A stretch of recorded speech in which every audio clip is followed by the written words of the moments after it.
Assalamualaikum warahmatullahi wabarakatuh. Kami dari kelompok 5 ingin mempresentasikan tugas kelompok kami tentang chapter 24.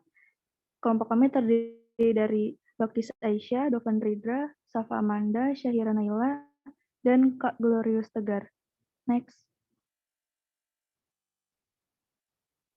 Bab 23. Setelah mempelajari bab ini, Anda diharapkan dapat yang pertama mendeskripsikan kegunaan dan format laporan arus kas, yang kedua siapkan laporan arus kas, yang ketiga bandingkan metode langsung dan tidak langsung dalam menghitung arus kas bersih dari operasi kegiatan. Yang keempat, mendiskusikan masalah khusus dalam menyusun laporan arus kas. Yang kelima, menjelaskan penggunaan lembar kerja dalam menyusun laporan arus kas. Next. Selanjutnya, menjelaskan kegunaan dan format laporan arus kas pada tujuan pembelajaran 1. Next. Tujuan utama dari laporan arus kas adalah untuk memberikan informasi tentang perusahaan, penerimaan kas, dan pembayaran kas selama satu periode. Tujuan kedua adalah untuk menyediakan informasi cash basis tentang operasi, investasi, dan aktivitas pendapatan perusahaan. Yang pertama, lihat laporan penerimaan kas, pembayaran kas, dan perubahan bersih kas yang dihasilkan dari aktivitas operasi, investasi, dan pendanaan perusahaan selama satu periode. Formatnya merekonsiliasi saldo kas awal dan akhir untuk periode tersebut. Next. Kegunaan laporan arus kas. Yang pertama, kemampuan entitas untuk menghasilkan arus kas masa depan. Tujuan utama pelaporan keuangan adalah untuk menyediakan informasi yang membantu memprediksi jumlah waktu dan ketidakpastian arus kas masa depan dengan memeriksa hubungan antara item-item seperti penjualan dan arus kas bersih dari aktivitas operasi atau arus kas bersih dari aktivitas operasi dan kenaikan atau penurunan kas adalah mungkin untuk memprediksi arus kas masa depan dengan lebih baik daripada menggunakan data berbasis akrual saja. Yang kedua, kemampuan entitas untuk membayar dividen dan memenuhi kewajiban. Sederhananya, uang tunai sangat penting. Tanpa kas yang memadai, perusahaan tidak dapat membayar karyawan, melunasi utang, membayar dividen, atau memperoleh peralatan. Laporan arus kas menunjukkan dari mana kas perusahaan berasal dan bagaimana perusahaan menggunakan kasnya. Karyawan, kreditur, pemegang saham, dan pelanggan harus sangat tertarik dengan pernyataan ini karena pernyataan ini saja yang menunjukkan arus kas dalam bisnis. Next. Yang ketiga, alasan perbedaan antara laba bersih dan arus kas bersih dari operasi kegiatan. Jumlah pendapatan bersih penting ini memberikan informasi tentang kinerja perusahaan dari satu periode ke periode lainnya. Tetapi beberapa orang krisis terhadap pendapatan bersih berbasis akrual karena perusahaan harus membuat perkiraan untuk sampai pada hal itu. Tidak demikian halnya dengan uang tunai. Dengan demikian, sebagai cerita pembuka menunjukkan pembaca laporan keuangan bisa mendapatkan keuntungan dari mengetahui mengapa bersih perusahaan, pendapatan dan arus kas bersih dari aktivitas operasi berbeda dan dapat menilai sendiri keandalan angka pendapatan. Yang keempat, transaksi investasi dan pembiayaan tunai dan non-tunai selama periode tersebut. Selain aktivitas operasi, perusahaan melakukan transaksi investasi dan pembiayaan. Aktivitas investasi mencakup pembelian dan penjualan aset. Selain produk atau jasa perusahaan, aktivitas pembiayaan meliputi peminjaman dan pembayaran kembali pinjaman, investasi oleh pemilik, dan distribusi kepada pemilik dengan memeriksa aktivitas investasi dan pendanaan perusahaan. Pembaca laporan keuangan dapat lebih memahami mengapa aset dan kewajiban meningkat atau menurun selama periode tersebut. Next. Selanjutnya, klasifikasi arus kas. Laporan arus kas mengklasifikasikan penerimaan dan pengeluaran kas menurut aktivitas operasi, investasi, dan pendanaan. Ciri-ciri transaksi dari peristiwa lain dari masing-masing jenis kegiatan adalah sebagai berikut. Yang pertama, aktivitas operasi melibatkan efek kas dari transaksi yang masuk ke dalam penentuan laba bersih, seperti penerimaan kas dan penjualan barang dan jasa, dan pembayaran tunai kepada pemasok dan karyawan untuk memperoleh persediaan dan beban.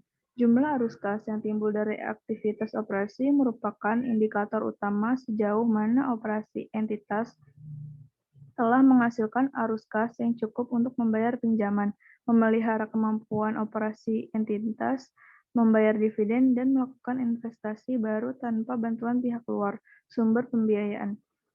Next. Yang kedua, kegiatan investasi umumnya melibatkan aset tidak lancar yang mencangkup, membuat dan menagih pinjaman, dan memperoleh dan melepaskan investasi, dan aset produktif berumur panjang. Pengungkapan terpisah arus kas yang timbul dari aktivitas investasi adalah penting karena arus kas mencerminkan sejauh mana pengeluaran telah dilakukan untuk sumber daya yang dimasukkan untuk menghasilkan pendapatan dan arus kas masa depan. Yang ketiga, aktivitas pendanaan melibatkan pos kewajiban dan ekuitas yang termasuk memperoleh kas dari kreditur dan membayar kembali jumlah yang dipinjam, dan memperoleh modal dari pemilik dan memberi mereka pengembalian dan mengembalikan investasi mereka. Pengungkapan kas terpisah arus yang timbul dari aktivitas pendanaan penting karena berguna dalam memprediksi klaim atas arus kas masa depan dan penyedia modal untuk perusahaan. Next. IFRS memungkinkan beberapa fleksibilitas mengenai klasifikasi item tertentu. Bunga dan dividen yang dibayarkan dapat diklasifikasikan sebagai operasi atau pembiayaan, tergantung pada perlakuan apa yang menurut perusahaan paling tepat. Demikian pula, bunga dan dividen yang diterima dapat diklasifikasikan sebagai operasi atau investasi. Pajak yang dibayarkan diklasifikasikan sebagai operasi kecuali dalam keadaan di mana pajak tersebut dapat diidentifikasi dengan aktivitas investasi atau pendanaan tertentu. Untuk membatasi kompleksitas presentasi kami dan untuk menghindari ambiguitas dalam materi tugas, perusahaan mengklasifikasikan beberapa arus kas yang berkaitan dengan aktivitas operasi sebagai aktivitas investasi atau pendanaan. Misalnya, perusahaan mengklasifikasikan total kas yang diterima dari penjualan properti, pabrik, dan peralatan sebagai aktivitas investasi. Oleh karena itu, penjualan aset tersebut tidak dianggap sebagai aktivitas operasi, karena itu seperti yang akan dibahas lebih lengkap nanti dalam bab ini. Perusahaan harus menghilangkan keuntungan atau kerugian yang timbul dari pelepasan aset ini untuk mendapatkan arus kas bersih dari operasi. Kegiatan demikian juga pembayaran untuk melunasi hutang adalah arus kas pembiayaan dan harus diklasifikasikan sebagai berikut. Next. Bagaimana arus kas saya? Untuk mengevaluasi arus kas secara keseluruhan sangat berguna untuk memahami di mana dalam siklus hidup produk suatu perusahaan adalah umumnya perusahaan bergerak melalui beberapa tahap perkembangan yang berimplikasi untuk arus kas. Seperti yang ditunjukkan grafik, pola arus kas dari aktivitas operasi, pendanaan, dan investasi akan bervariasi tergantung pada tahap siklus hidup produk. Pada fase perkenalan, produk memungkinkan tidak menghasilkan banyak pendapatan atau arus kas operasi bersih negatif, karena perusahaan melakukan investasi besar untuk mendapatkan produk dari tanah, arus kas dari investasi negatif, dan arus kas pendanaan positif. Saat produk bergerak ke fase pertumbuhan dan kedewasaan, hubungan arus kas ini berbalik. Produk menghasilkan lebih banyak arus kas dari operasi yang dapat digunakan untuk menutupi investasi yang diperlukan untuk mendukung produk, dan lebih sedikit kas yang dibutuhkan dari pembiayaan. Jadi, apakah arus kas operasi negatif buruk? Tidak selalu, itu tergantung pada siklus hidup produk. Next.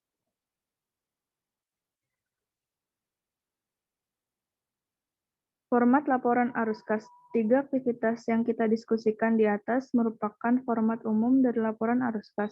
Bagian kegiatan operasi selalu muncul pertama kali, diikuti dengan bagian aktivitas investasi, dan kemudian bagian kegiatan pembiayaan. Sebuah perusahaan melaporkan arus masuk dan arus keluar individu dari aktivitas investasi dan pendanaan secara terpisah. Artinya, sebuah perusahaan melaporkan mereka kotor, tidak terjaring satu sama lain. Dengan demikian, arus kas keluar dari pembelian properti dilaporkan secara terpisah dari arus kas masuk dari penjualan properti. Demikian pula, arus kas masuk dari penerbitan utang dilaporkan secara terpisah dari arus kas keluar dari utangnya masa pensiun. Kenaikan atau penurunan bersih kas yang dilaporkan selama periode tersebut harus merekonsiliasi saldo kas awal dan akhir seperti yang dilaporkan dalam laporan posisi keuangan komparatif. Format umum laporan arus kas menyajikan hasil dari 3 aktivitas yang dibahas sebelumnya, yaitu operasi, investasi, dan pendanaan. Next. Kategori kegiatan operasi adalah yang paling penting. Ini menunjukkan uang tunai yang disediakan oleh operasi perusahaan. Sumber kas ini umumnya dianggap sebagai ukuran terbaik dari kemampuan perusahaan untuk menghasilkan arus kas yang cukup melanjutkan kelangsungan usahanya. Perhatikan panduan umum berikut tentang klasifikasi arus kas. Yang pertama, aktivitas operasi melibatkan pos-pos laporan laba rugi. Yang kedua, aktivitas investasi melibatkan arus kas yang dihasilkan dari perubahan investasi dan item aset tidak lancar lainnya. Yang ketiga, aktivitas pendanaan melibatkan arus kas yang dihasilkan dari perubahan ekuitas dan kewajiban tidak lancar item. Next. Kas dan setara kas. Dasar yang direkomendasi oleh IASB untuk laporan arus kas sebenarnya adalah kas dan kas setara. IFRS mengharuskan komponen kas dan setara kas dilaporkan setiap periode. Setara kas adalah investasi jangka pendek yang sangat liquid. Yang keduanya itu mudah dikonversi menjadi uang tunai dalam jumlah tertentu dan begitu dekat dengan kedewasaan sehingga mereka menghadirkan risiko perubahan nilai yang tidak signifikan, misalnya karena perubahan dalam suku bunga. Umumnya hanya investasi dengan jatuh tempo awal 3 bulan atau kurang yang memenuhi syarat menurut definisi ini. Contoh setara kas adalah tagihan, treasury, bunga berharga, dan dana pasar uang yang dibeli dengan uang tunai yang melebihi kebutuhan mendesak. Investasi ekuitas dikeluarkan dari setara kas kecuali secara akuntansi setara kas. Meskipun kami menggunakan istilah uang tunai sepanjang diskusi dan ilustrasi kita, yang kita maksud adalah kas dan setara kas ketika melaporkan arus kas dan kenaikan penurunan bersih kas. Next.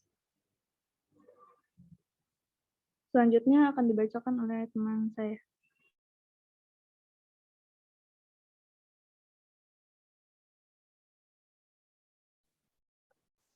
Selanjutnya yaitu masalah pengungkapan. Tujuan pembelajaran 2. Diskusikan persyarat pengungkapan untuk transaksi pihak berelasi, peristiwa kemudian, segmen bisnis utama, dan pelaporan intern. Next. Pengungkapan transaksi atau peristiwa khusus.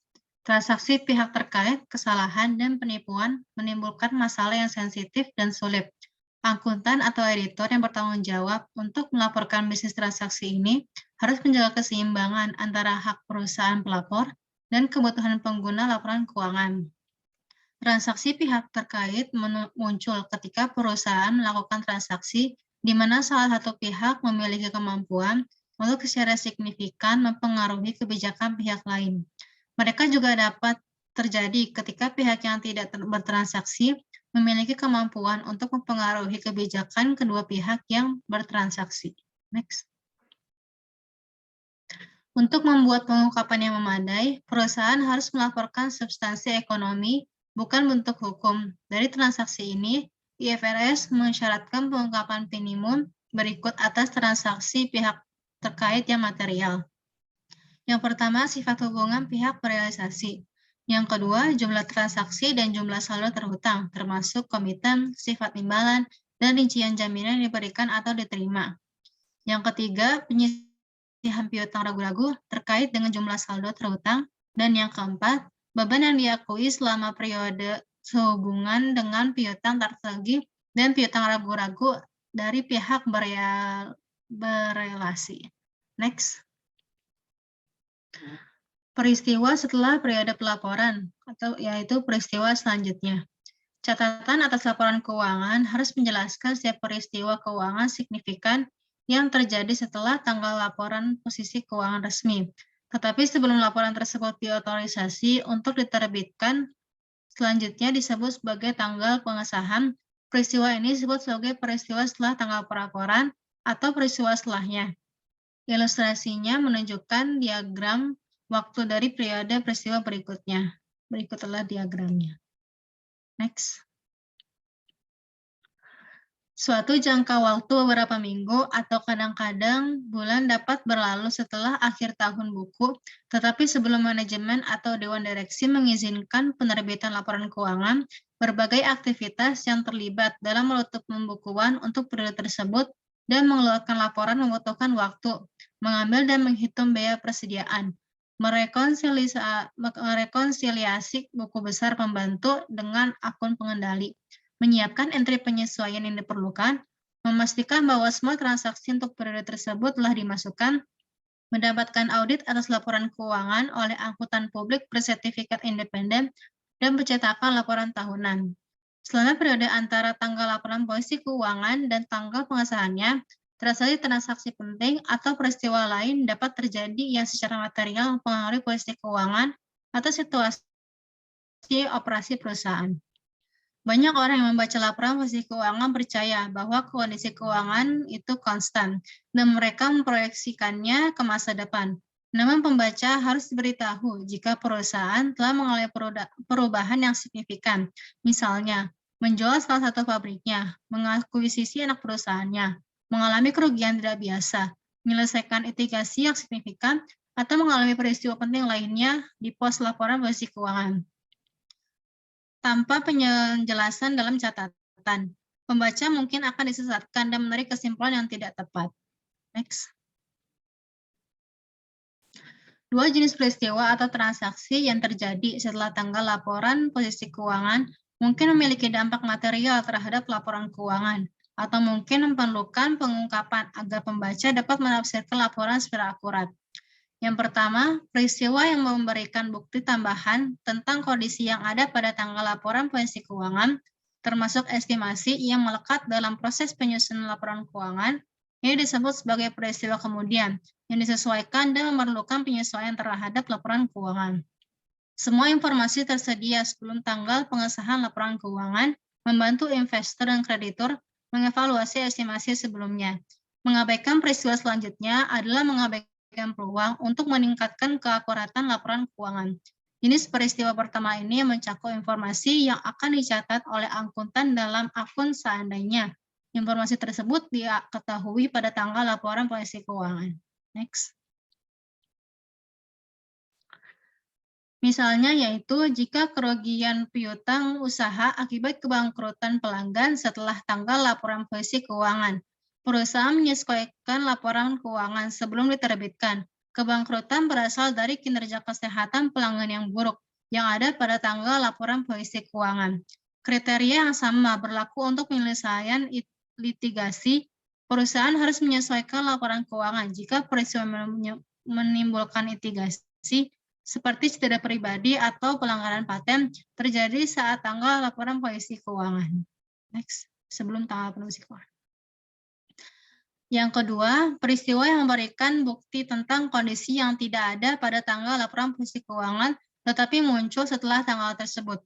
Peristiwa ini disebut sebagai peristiwa kemudian yang tidak disesuaikan dan tidak memerlukan penyesuaian laporan keuangan. Sebagai ilustrasi, kerugian akibat kebakaran atau kebanjiran pelanggan setelah tanggal laporan posisi keuangan tidak mencerminkan kondisi yang ada pada tanggal tersebut. Dengan demikian, penyesuaian laporan keuangan tidak diperlukan. Perusahaan tidak boleh mengakui peristiwa kemudian yang memberikan bukti tentang kondisi yang tidak ada pada tanggal laporan posisi keuangan, tetapi muncul setelah tanggal laporan posisi keuangan. Next. Berikut ini adalah contoh peristiwa kemudian yang tidak disesuaikan. Yang pertama, kombinasi bisnis utama setelah periode pelaporan atau pelepasan anak perusahaan utama. Yang kedua, mengumumkan rencana untuk menghentikan suatu operasi atau untuk memulai pelaksanaan restrukturisasi besar-besaran. Yang ketiga, pembelian aset dalam jumlah besar, pelepasan aset lainnya, atau pengambil alihan aset utama oleh pemerintah. Yang keempat, perusahaan pabrik produksi utama atau persediaan oleh kebakaran atau bencana alam setelah periode pelaporan. Yang kelima, transaksi saham biasa dan transaksi potensial saham biasa setelah periode pelaporan. Yang keenam, perubahan besar yang tidak normal setelah periode pelaporan dalam aset harga, nilai tukar mata uang asing atau pajak. Dan yang terakhir, membuat komitmen signifikan atau kewajiban kontingensi, misalnya dengan menerbitkan jaminan signifikan setelah tanggal pernyataan. Next. Pelaporan untuk pengusaha diversifikasi atau konglomerat. Dalam iklim bisnis tertentu, perusahaan memiliki kecenderungan untuk mendisverifikasi operasinya. Ambil kasus Siemens AG, yang produknya meliputi teknologi energi, produk konsumen, dan jasa keuangan. Ketika bisnis begitu terdiversifikasi, investor dan analisis investasi menginginkan lebih baik informasi tentang detail di baik laporan keuangan konglomerat. Khususnya mereka menginginkan laporan laba rugi, laporan posisi keuangan, dan informasi arus kas pada masing-masing segmen yang membentuk angka pendapatan total. Perusahaan selalu agak ragu untuk mengungkapkan data tersegmentasi karena berbagai alasan. Yang pertama, tanpa pengetahuan yang mendalam tentang bisnis dan pemahaman tentang faktor-faktor penting seperti lingkungan persaingan dan persyaratan investasi modal. Investor mungkin menemukan informasi tersegmentasi tidak berarti atau bahkan mungkin menarik kesimpulan yang tidak dapat tentang pendapatan segmen yang dilaporkan. Next. 2. Pengungkapan tambahan dapat membantu pesaing, serikat pekerja, pemasok, dan badan pengatur pemerintah tertentu, dan dengan demikian merugikan perusahaan pelapor. 3. Pengungkapan tambahan dapat mencegah manajemen mengambil resiko bisnis yang cerdas karena segmen yang melaporkan kerugian atau pendapatan yang tidak memuaskan dapat menyebabkan ketidakpuasan pemegang saham terhadap manajemen. Yang keempat, variasi yang luas di antara perusahaan dalam pilihan segmen, alokasi biaya, dan masalah akuntansi lainnya, membatasi kegunaan informasi tersegmentasi. Yang kelima, investor berinvestasi di perusahaan secara keseluruhan dan bukan di segmen tertentu, dan tidak peduli bagaimana kinerja segmen manapun jika kinerja keseluruhannya memuaskan. Yang keenam, masalah teknis tertentu seperti klarifikasi segmen dan alokasi pendapatan dan biaya segmen, terutama biaya umum, sangat berat. Next.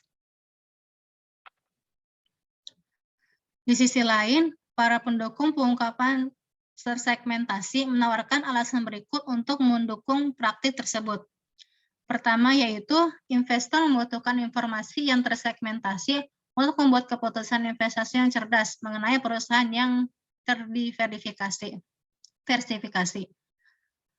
Yaitu A, penjualan dan pendapatan segmen individu memungkinkan investor untuk mengevaluasi perbedaan antara segmen dalam tingkat pertumbuhan resiko, dan profitabilitas, dan untuk memperkirakan laba konsolidasi. B. Laporan tersegmentasi membantu investor mengevaluasi nilai investasi perusahaan dengan mengungkapkan sifat bisnis perusahaan dan ukuran relatif komponen. Yang kedua, tidak adanya pelaporan tersegmentasi oleh perusahaan yang terdiversifikasi dapat menempatkan pesaing lini produk tunggal yang tidak tersegmentasi pada kerugian kompetitif karena konglomerat dapat mengaburkan informasi yang harus dilengkapkan oleh pesaingnya. Next. Tujuan pelaporan informasi tersegmentasi. Tujuan pelaporan data keuangan tersegmentasi adalah untuk menyediakan laporan tentang berbagai jenis aktivitas bisnis yang digeluti perusahaan dan perbedaannya. Lingkungan ekonomi di mana ia beroperasi. Memenuhi tujuan ini adalah membantu pengguna laporan keuangan melakukan hal berikut. A. Lebih memahami kinerja perusahaan. B. Lebih baik menilai prospeknya untuk arus kas bersih masa depan. C. Membuat penilaian yang lebih tepat tentang perusahaan secara keseluruhan. Selanjutnya, prinsip dasar. Laporan keuangan dapat dipilih dalam beberapa cara. Misalnya, mereka dapat dipilih berdasarkan produk atau layanan, berdasarkan geografi, berdasarkan badan hukum, atau berdasarkan jenis pelanggan. Namun tidak layak untuk menyediakan semua informasi itu dalam setiap rangkaian laporan keuangan. IFRS mensyaratkan bahwa laporan keuangan bertujuan untuk mencakup informasi yang dipilih berdasarkan segmentasi tunggal. Dengan demikian, perusahaan dapat memenuhi tujuan pelaporan tersegmentasi dengan memberikan laporan keuangan tersegmentasi berdasarkan bagaimana operasi perusahaan dikelola. Metode yang dipilih disebut sebagai pendekatan manajemen. Next. Mengidentifikasi segmen operasi. Segmen operasi adalah komponen dari suatu perusahaan. Terdiri dari 3 macam. Yang A itu terlibat dalam kegiatan bisnis dari mana ia memperoleh pendapatan dan menimbulkan biaya. B yang hasil operasinya dikaji ulang secara berkala oleh pengambil keputusan operasional perusahaan untuk menilai kinerja segmen dan mengalokasikan sumber daya ke segmen tersebut. C. Untuk informasi keuangan terpisah yang tersedia dan dihasilkan oleh atau berdasarkan sistem pelaporan keuangan internal. Selanjutnya, prinsip pengukuran. Prinsip akuntansi yang digunakan perusahaan untuk mengungkapkan segmen tidak harus sama dengan prinsip yang mereka gunakan untuk menyusun laporan konsolidasi. Fleksibilitas ini pada awalnya mereka tampak tidak konsisten. Namun menyiapkan informasi segmen yang sesuai dengan IFRS akan sulit karena beberapa IFRS diharapkan tidak diterapkan pada level segmen. Contohnya termasuk akuntansi untuk biaya program imbalan kerja di seluruh perusahaan dan akuntansi untuk pajak penghasilan di perusahaan yang mengajukan pengembalian pajak konsolidasi dengan segmen di yurisdiksi pajak yang berbeda. Next. Selanjutnya, informasi tersegmentasi dilaporkan. IASB mengharuskan perusahaan melaporkan hal-hal berikut. 1. Informasi umum tentang segmen operasinya. 2. Segmen laba rugi dan informasi terkait. 3. Segmentasikan aset dan kewajiban. 4. Rekonsiliasi. 5. Informasi tentang produk dan layanan serta wilayah geografis. Dan 6. Pelanggan utama. Next.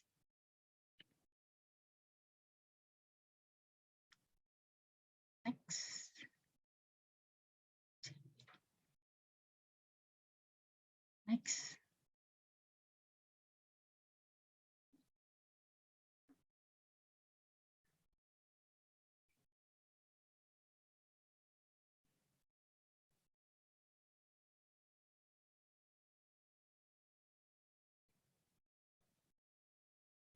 Selanjutnya akan dijelaskan oleh teman saya. Selanjutnya, tujuan pembelajaran 4 menjelaskan masalah pelaporan lain yang terkait dengan penerapan pengungkapan prinsip penuh.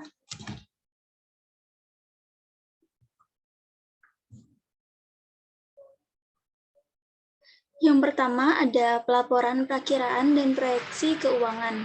Untuk perakiraan keuangan adalah seperangkat laporan keuangan prospektif yang menyajikan sepanjang pengetahuan dan keyakinan pihak yang bertanggung jawab.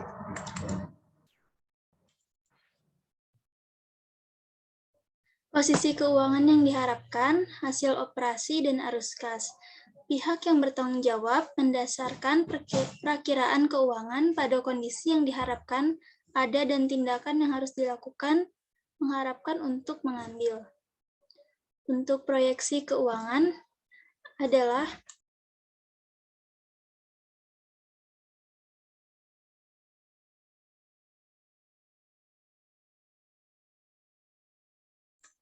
Untuk proyeksi keuangan adalah laporan keuangan prospektif yang hadir sejauh pengetahuan dan keyakinan pihak yang bertanggung jawab. Diberikan satu atau asumsi yang lebih hipotesis, posisi keuangan yang diharapkan entitas hasil operasi dan arus kas. Pihak yang bertanggung jawab mendasarkan proyeksi keuangan pada kondisi yang diharapkan akan ada dan tindakan yang diharapkan akan diambil. Diberikan satu atau lebih asumsi hipotesis.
Laporan auditor dan manajemen. Tujuan pembelajaran 3. Identifikasi pengungkapan utama dalam laporan auditor dan tanggung jawab manajemen untuk laporan keuangan. Next.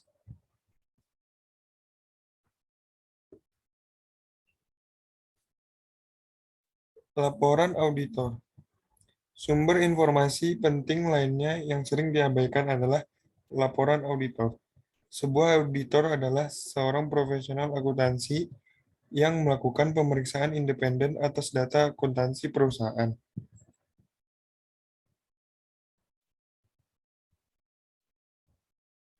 Dalam mempersiapkan laporan, auditor mengikuti standar pelaporan ini.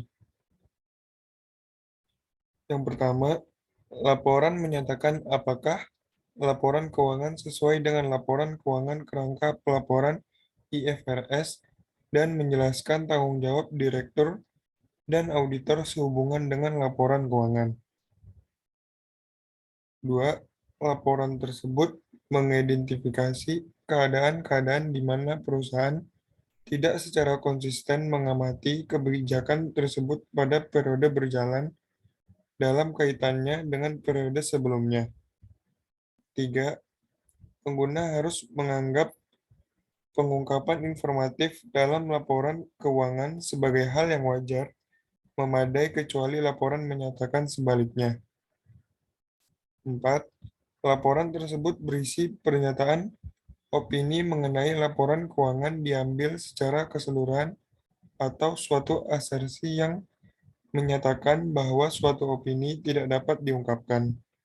Kapan auditor tidak dapat menyatakan pendapat secara keseluruhan, laporan harus menyatakan alasannya. Next. Keadaan tertentu meskipun tidak mempengaruhi opini auditor tanpa modifikasian dapat mengharuskan auditor untuk menambahkan paragraf penjelasan ke laporan audit. Beberapa lagi keadaan penting adalah sebagai berikut. Yang pertama, kepedulian.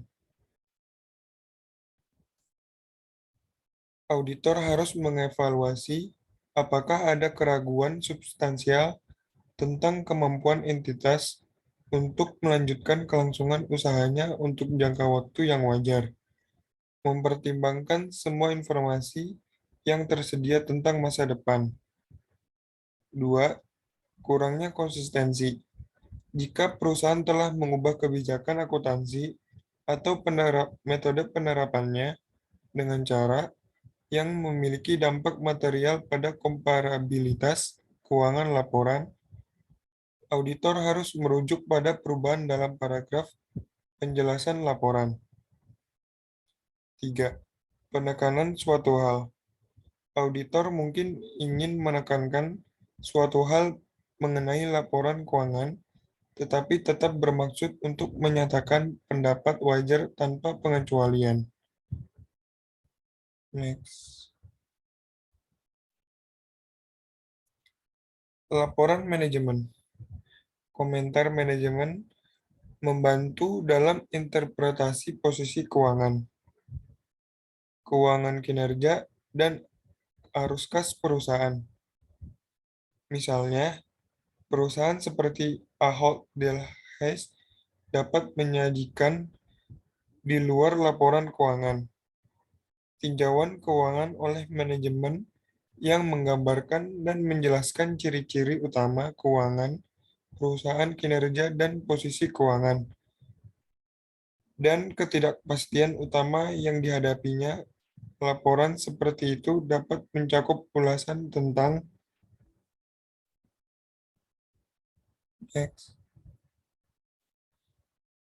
pertama, faktor utama dan pengaruh yang menentukan kinerja keuangan, termasuk perubahan di lingkungan tempat entitas beroperasi, respons entitas terhadap perubahan tersebut dan efeknya, dan kebijakan perusahaan untuk investasi untuk dipertahankan dan ditingkatkan kinerja keuangan, termasuk kebijakan dividennya. Kedua, sumber pendanaan perusahaan dan rasio kewajiban terhadap ekuitas yang ditargetkan dan sumber daya perusahaan yang tidak diakui dalam laporan posisi keuangan disesuai dengan IFRS. Next. Ukuran kinerja alternatif. Manajemen perusahaan sering mengembangkan ukuran kinerja yang digunakan untuk mengevaluasi posisi keuangan dan kinerja entitas dan berbagai komponennya.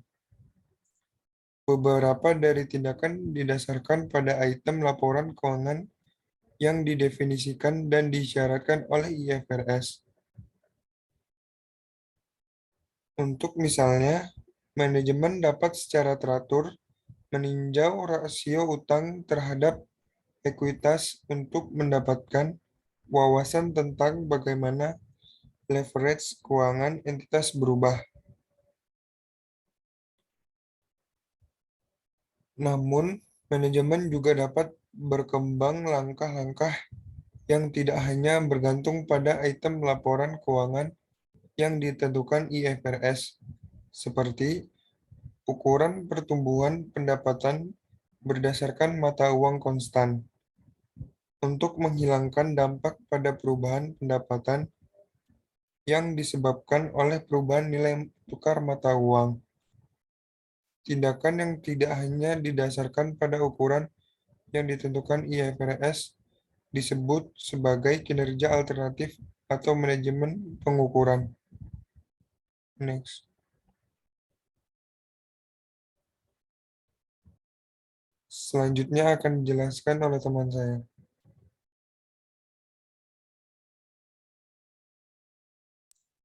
Selanjutnya, tujuan pembelajaran 4 menjelaskan masalah pelaporan lain yang terkait dengan penerapan pengungkapan prinsip penuh.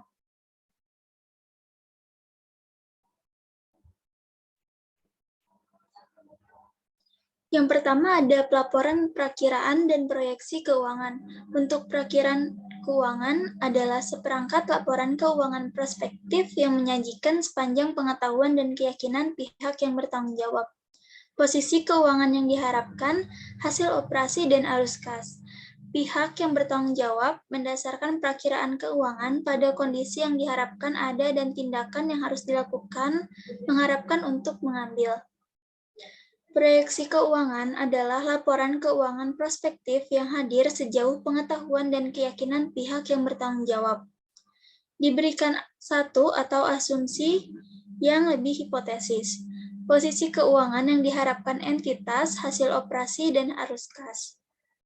Pihak yang bertanggung jawab mendasarkan proyeksi keuangan pada kondisi yang diharapkan akan ada dan tindakan yang diharapkan akan diambil, diberikan satu atau lebih asumsi hipotesis.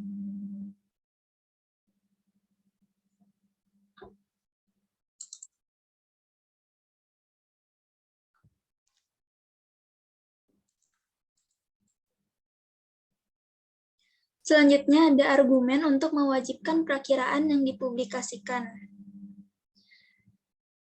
Yang pertama ada keputusan investasi didasarkan pada ekspektasi masa depan. Oleh karena itu, informasi tentang masa depan memfasilitasi keputusan yang lebih baik. Yang kedua, perusahaan sudah mengedarkan ramalan secara informal. Situasi ini harus diatur untuk memastikan bahwa perakiraan tersedia untuk semua investor. Yang ketiga, keadaan sekarang berubah begitu cepat sehingga informasi sejarah tidak lagi memadai untuk prediksi. Argumen yang menentang keharusan perakiraan yang dipublikasikan, yang pertama, tidak ada yang bisa memprediksi masa depan. Karena itu, ramalan pasti akan salah, bahkan lebih buruk lagi. Mereka dapat menyesatkan jika mereka menyampaikan kesan presisi tentang masa depan. Yang kedua, perusahaan mungkin berusaha hanya untuk memenuhi perakiraan mereka yang dipublikasikan, sehingga gagal menghasilkan hasil yang sesuai dengan kepentingan terbaik pemegang saham. Yang ketiga, jika ramalan terbukti tidak akurat, akan ada tudingan dan kemungkinan tindakan hukum. Yang keempat, pengungkapan perakiraan akan merugikan organisasi karena tidak dapat dibaca hanya oleh investor, tetapi juga oleh pesaing, mau dari pesaing asing ataupun domestik.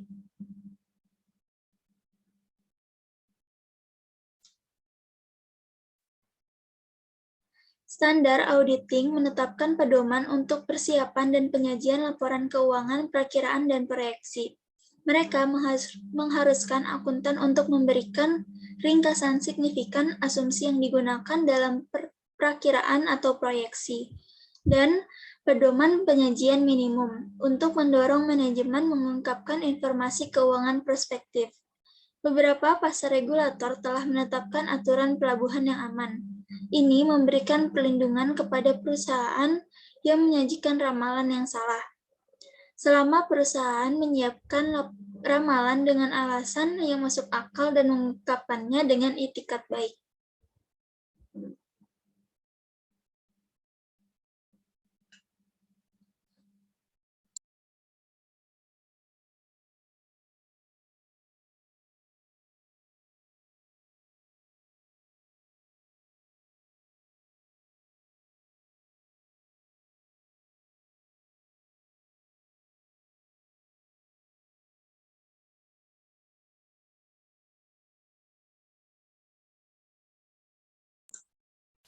Selanjutnya, pelaporan keuangan internet. Sebagian besar perusahaan sekarang menggunakan kekuatan dan jangkauan internet untuk menyediakan layanan yang lebih bermanfaat. Informasi kepada pembaca laporan keuangan. Semua perusahaan besar memiliki situs internet dan sebagian besar situs web perusahaan berisi tautan ke laporan keuangan mereka dan lainnya pengungkapan. Popularitas pelaporan semacam itu tidak mengherankan karena perusahaan dapat mengurangi biaya pencetakan dan penyebaran laporan kertas dengan menggunakan pelaporan internet. Apakah pelaporan keuangan internet meningkatkan kegunaan laporan keuangan perusahaan? Jawabannya adalah iya. Dalam beberapa cara. Pertama, penyebaran laporan melalui internet memungkinkan perusahaan untuk berkomunikasi lebih mudah dan cepat dengan menggunakan daripada laporan kertas tradisional. Selain itu, Pelaporan internet memungkinkan pengguna memanfaatkan alat seperti pencarian mesin dan hyperlink untuk dengan cepat menemukan informasi tentang perusahaan dan terkadang untuk unduh informasi untuk analisis, mungkin dalam spreadsheet komputer.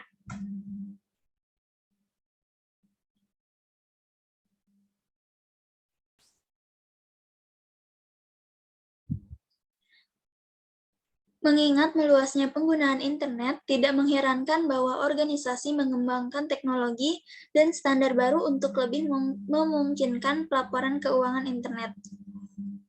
Sebuah contohnya adalah meningkatnya penggunaan Extensible Business Reporting Language atau XBRL, bahasa komputer yang diadaptasi dari kode internet, menandai data akuntansi dengan item pelaporan keuangan yang dilaporkan dalam laporan posisi keuangan, laporan laba rugi, laporan arus kas, dan bahkan catatan atas laporan pernyataan keuangan. Setelah diberi tag, data XBRL perusahaan manapun dapat dengan mudah diproses menggunakan spreadsheet dan program komputer lainnya.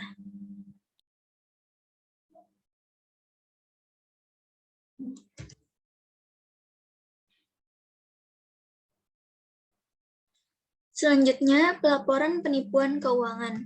Kejahatan ekonomi sedang meningkat di seluruh dunia. Sebuah survei global terhadap lebih dari 6.000 eksekutif dari 54 negara mendokumentasikan jenis-jenis kejahatan ekonomi, seperti yang ditunjukkan pada tabel berikut atau gambar berikut. Penipuannya berupa aset misappropriation dari 2016 dan 2014 sekitar lebih dari 60%. Untuk cybercrime 2016 lebih dari 30%, bribery and corruption di 2016 lebih dari 20%, fraud di 2016 lebih dari 20%, accounting fraud di tahun 2016 kurang dari 20%, dan human resource fraud di 2016 lebih dari 10%.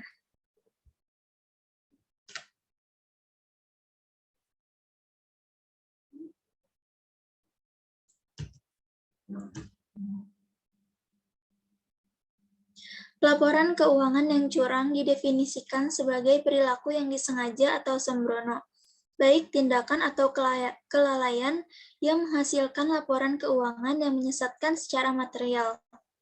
Penipu pelaporan dapat melibatkan distorsi besar dan disengaja dari catatan perusahaan seperti persediaan, menghitung tag, atau kesalahan penerapan kebijakan akuntansi, kegagalan untuk mengungkapkan materi transaksi. Penipuan yang dilaporkan dalam ilustrasi di atas dan kejadian baru-baru ini melibatkan perusahaan ternama seperti Parmalat atau ITA, Mahindra Satyam, IND atau Indonesia, dan Societe Generale dari FRA, menunjukkan bahwa lebih banyak yang harus dilakukan untuk mengatasi masalah ini.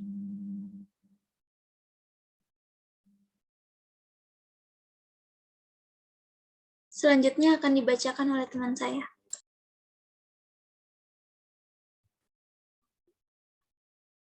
Penyebab pelaporan keuangan kecurangan. 1. Penurunan pendapatan atau pangsa pasar secara tiba-tiba untuk suatu perusahaan atau keseluruhan industri. 2. Tekanan anggaran yang tidak realistis dapat terjadi ketika kantor pusat secara sewenang-wenang menentukan tujuan laba, khususnya untuk hasil jangka pendek, anggaran, dan tanpa dengan mempertimbangkan kondisi yang sebenarnya. 3. Tekanan keuangan akibat rencana bonus yang bergantung pada jangka pendek performa ekonomi. Tekanan ini sangat akut ketika bonusnya komponen penting dari total kompensasi individu.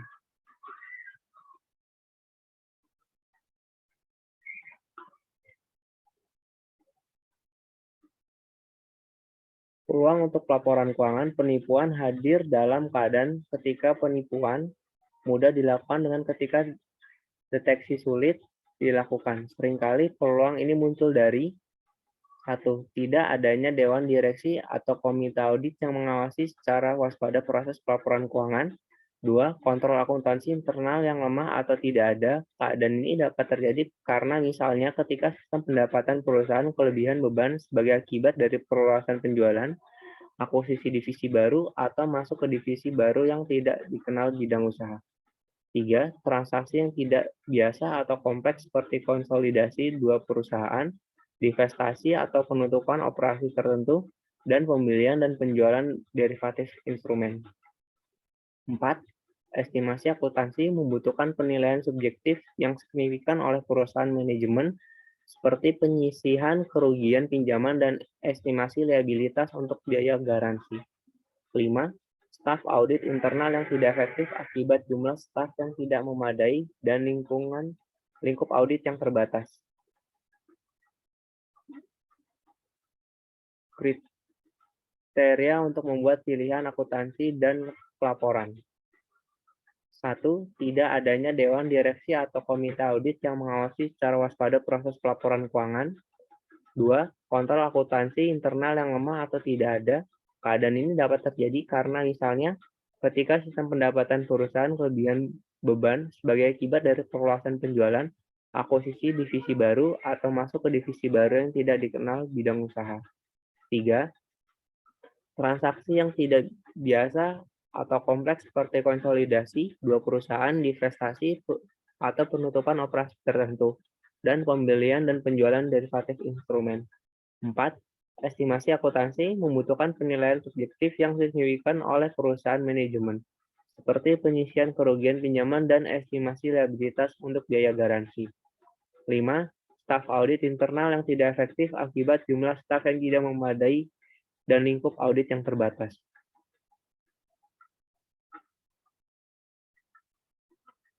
Pernyataan IASB tentang tujuan pelaporan keuangan, unsur-unsur keuangan pernyataan, dan karakteristik kualitatif informasi akuntansi adalah penting elemen pendukung pilihan akuntansi yang menghasilkan pelaporan keuangan berkualitas tinggi.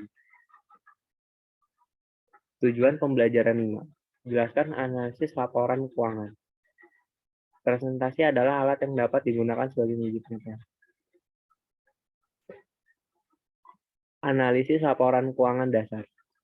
Pemegang obligasi atau bondholders. Di sisi lain, lebih melihat ke indikator jangka panjang seperti struktur model perusahaan, pendapatan masa lalu, dan proyeksi, dan perubahan posisi keuangan. Pemegang saham atau shareholders, sekarang atau calon, juga tertarik pada banyak fitur, dipertimbangkan oleh kreditur jangka panjang. Sebagai pemegang saham, Anda akan fokus pada pendapatan gambar karena perubahan di dalam sangat mempengaruhi harga pasar investasi Anda. Kamu juga akan peduli dengan posisi keuangan perusahaan karena mempengaruhi secara tidak langsung stabilitas pendapatan.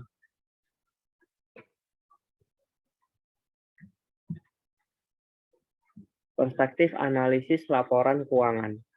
Oleh karena itu, pendekatan logis untuk keuangan analisis pernyataan diperlukan, terdiri dari langkah-langkah berikut. 1. Ketahuilah pernyataan yang ingin Anda temukan jawabannya. Seperti yang ditunjukkan sebelumnya, berbagai kelompok memiliki jenis kepentingan yang berbeda dalam suatu perusahaan. 2. Ketahui pernyataan yang dapat dibantu oleh rasio dan perbandingan tertentu menjawab. Ini akan dibahas dalam lampiran ini. 3. Cocokkan 1 dan 2 di atas. Dengan pencocokan seperti itu, analisis pernyataan akan memiliki logika dan arah tujuan. Jenis rasio utama. 1. Rasio likuiditas. Ukuran kemampuan jangka pendek perusahaan untuk membayar jatuh temponya kewajiban. 2. Rasio aktivitas. Ukuran seberapa efektif perusahaan menggunakan aset dipekerjakan. 3. Rasio profitabilitas. Ukuran tingkat keberhasilan atau kegagalan perusahaan tertentu atau divisi untuk jangka waktu tertentu. 3. Rasio cakupan. Ukuran tingkat terlindung bagi kreditur jangka panjang dan investor. Demikian presentasi dari kami, kurang lebihnya mohon maaf. Terima kasih. Pak Sparta. Assalamualaikum warahmatullahi wabarakatuh.